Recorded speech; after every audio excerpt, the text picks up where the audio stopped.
Welcome to BODS Mayhem Hour, your source for all hard rock, heavy metal, new metal, alternative, punk, horror punk, hardcore, rock, and all local bands with your host, John the Bod, aka the Bodfather.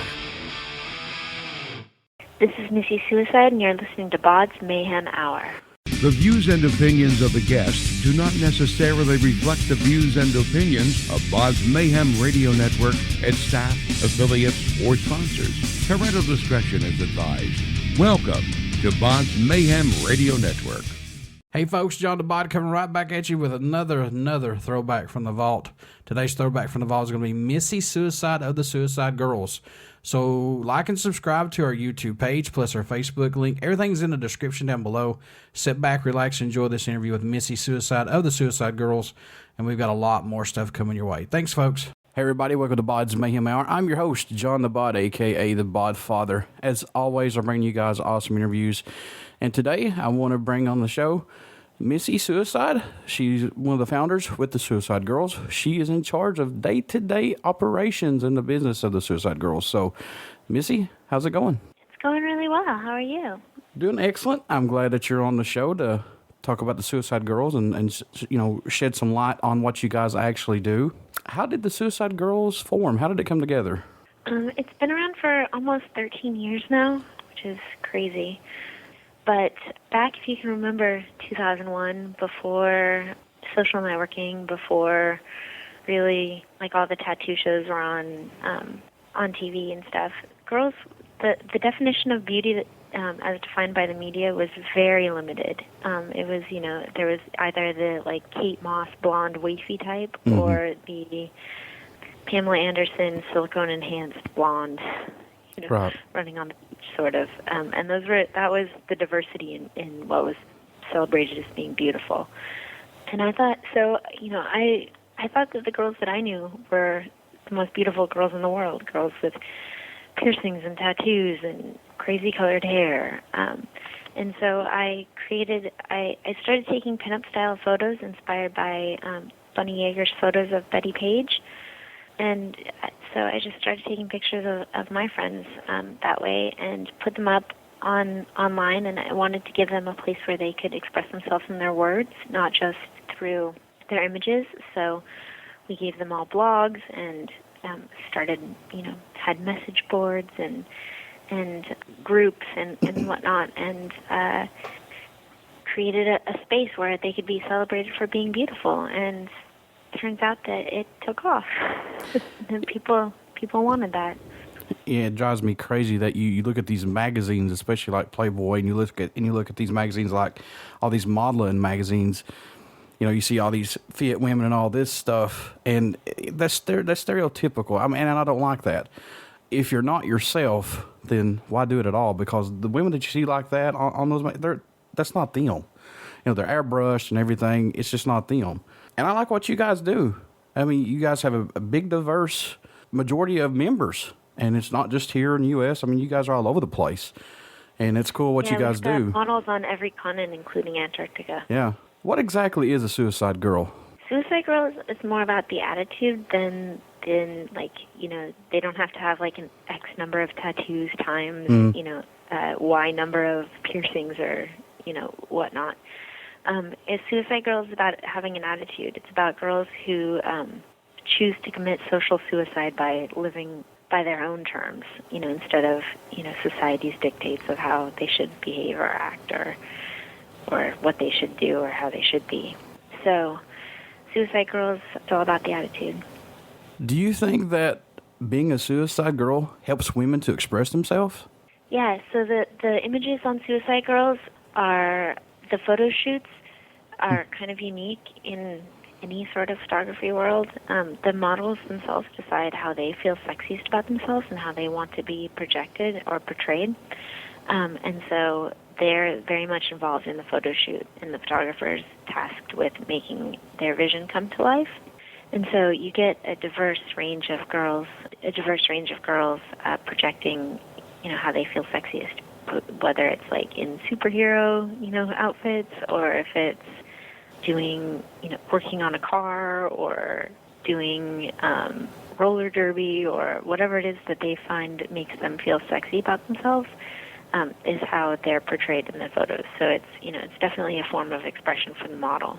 And then they also keep blogs on the site and share their thoughts and feelings there. So I want to ask you about the photography and your photographers. Do you guys have a girl that's in-house that does it, or do you have someone outside of the Suicide Girls that do it? we have a number of photographers around the world. When it first started, I took all the pictures, but it quickly grew beyond my ability. As much as I would like to live in Argentina and Spain and Norway and Russia all at once, it's just impossible with our current technology. But so we have a number of photographers around the world that work with us, many of whom started as Suicide Girls themselves and then made the transition to photographer, or they're still models and photographers for us. And then we also have some awesome dudes who we work with as well. But we have a whole staff of photographers around the world that shoot pictures for us. Why should someone become a Suicide Girl? If you ask any of the girls what their favorite part about being a Suicide Girl is, they're going to say the friends that they've made on the site. They now have friends that, there's one of the models, Radio, who's gorgeous and has helped out on photo shoots, and she recently traveled the world, and she was able to meet up with people in Iceland, in South Africa, in New Zealand, who she met through Suicide Girls. So it's a rare sort of thing to be able to become part of a group of girls that will welcome you with open arms, anywhere in the world. I see this. I see your all's pages and photos and stuff, and it's cool, like from different countries of just everybody having fun. And that's what it's all about, Yeah, there's shoot fests in Portugal and Australia. They just had one.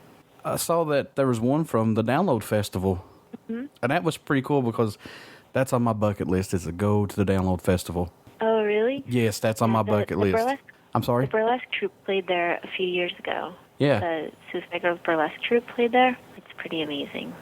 Anything with the Download Festival that is amazing, because that's like a whole weekend, or I think it's like 4 days. Is it a weekend or 4 days, something like that?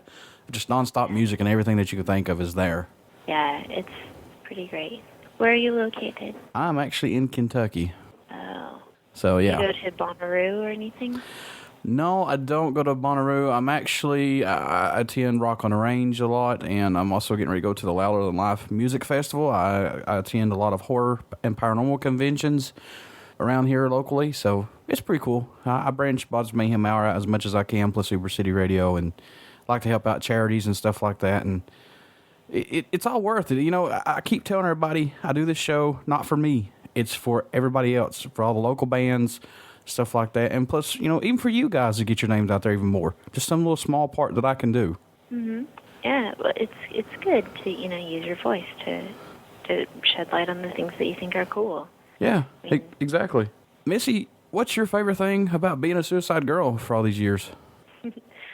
My favorite thing, I think, is the same thing that all the other girls say. I've met so many amazing people and have so many incredible friends around the world now. It's afforded me so many opportunities to meet so many unique and beautiful personalities and souls around the world. What would you like to see the organization achieve? What's the main goal? Well, the touring show is, it's kind of the main focus, or not the main focus, but it's kind of an amazing opportunity that I think we have to be able to go into all of these different cities and bring people together in real life, and have an event that they can come to. And I don't know, the energy that's created in the room is pretty exciting. So I think expanding the Burlesque show. We're going on our nationwide tour starting in October, and people can buy tickets at blackheartburlesque.com. And we're playing the Forum with Queens of the Stone Age in LA on Halloween, which is huge. It's going to be so fun. And at the same night, the girls are going to be in New York City at the Gramercy. So it's, I think that's super exciting. But, I just like to keep expanding and be able to go to South America with the burlesque tour and go to England with the burlesque tour and Europe and just keep the burlesque tour going and maybe do like a TV project or something with that. And yeah, exactly. Just keep branching out and keep, making the Suicide Girls more known. And yeah, totally. So there are many Suicide Girls from many countries. What country sticks out in your mind that you are kind of shocked that someone's from there? There's a girl from China. There's girls from, I think it's more like the massive amounts of girls from certain areas that are, there's a ton of girls in Argentina. I would not have imagined that there's a ton of Suicide Girls in Argentina, or or Israel, or Russia, or the Ukraine, or there's all these places where I never imagined there'd be a whole community of girls. As for you, Missy, what are some of your favorite hobbies outside of the Suicide Girls? My favorite hobbies, I love baking. But I don't know if that's lame or what, but that's kind of my main hobby. Photography still, of course, and I don't have much time for much else. But, still, you're doing something. yeah. Let's touch base back on the Burlesque show tour again. What do you hope that people take away from this when they come out and see the girls? I hope that they have a really fun time and they see that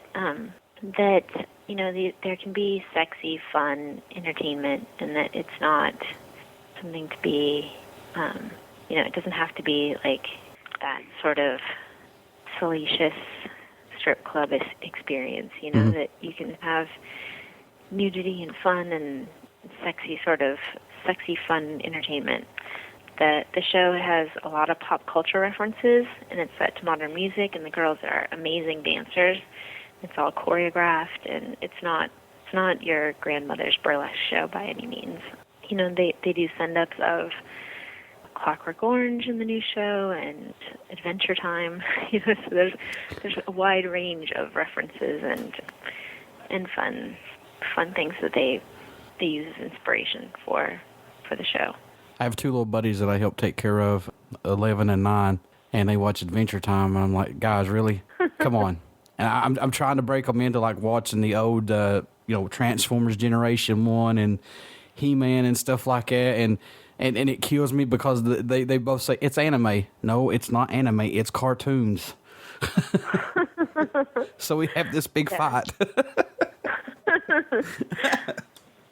So yeah, love them to death, that's for sure. But that's cool. Adventure Time is like kind of a newer version of like Ren and Stimpy. Yeah.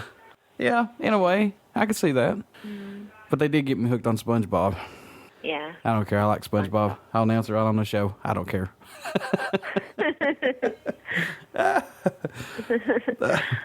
How is it hard? SpongeBob burlesque yet? Maybe we should. Yeah, there you go. We'll see if anything sticks. Do like a Halloween Michael Myers deal one, or Freddy Krueger, Nightmare on Elm Street, something like that. That might be cool. That would be awesome. That would be really cool. And yeah, we had a contest last month on our social networks and stuff for people to suggest what they would do for a burlesque number. Mm-hmm.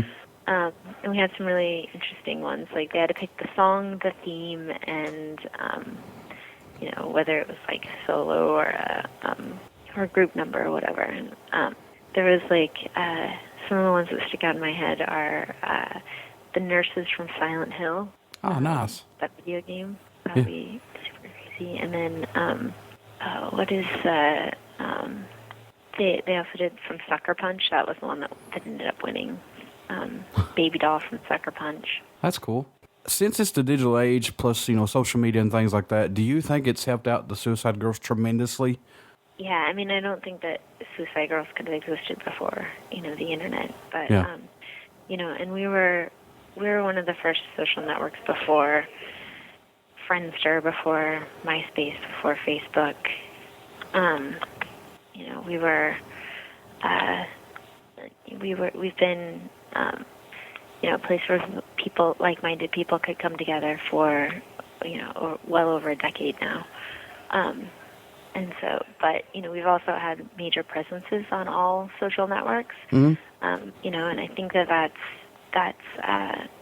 helped us to grow tremendously, you know, having people say, hey, you know, come look, you like this, I like this, let's, you know, here's a site where we can come together and talk about stuff, and you can see girls that you like and talk to them, and, you know, girls that are different and not the same, you know, same girls that have been celebrated for decades as being beautiful. Missy, how can someone become a suicide girl? Is it very hard for someone to become a suicide girl through you guys?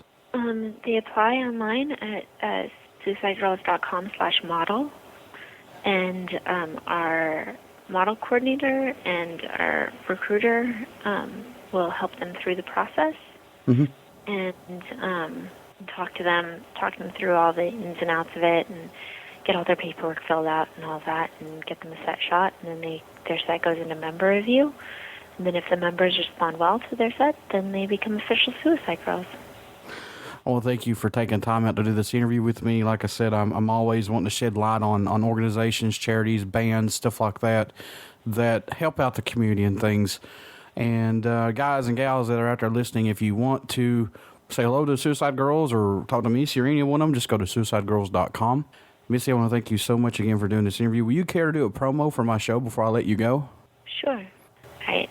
This is Missy Suicide, and you're listening to BODS Mayhem Hour. Everybody stick around. We got some music coming up.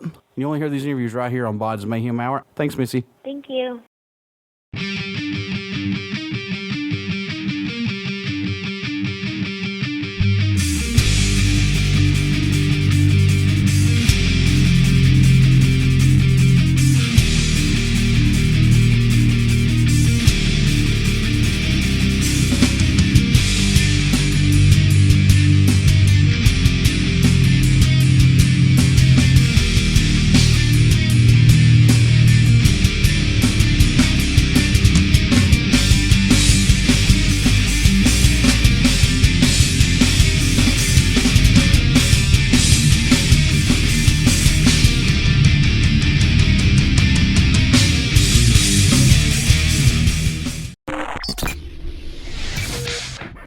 You're listening to BODS Mayhem Hour.